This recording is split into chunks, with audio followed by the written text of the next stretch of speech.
من أعظم الأوراد في الذكر وأجلها وأفضلها وأكملها نورا وأجرا وبركة هي الصلاة على الحبيب المصطفى صلى الله عليه وآله وسلم.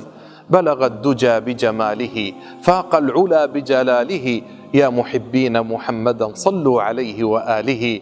إن الله وملائكته يصلون على النبي، يا أيها الذين آمنوا صلوا عليه وسلموا تسليما.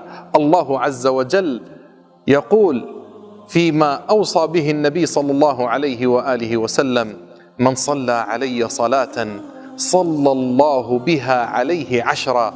تخيل أن الله عز وجل يصلي عليك ويصلي عليك ويصلي علينا جميعا بكثرة الصلاة على الحبيب المصطفى صلى الله عليه وسلم.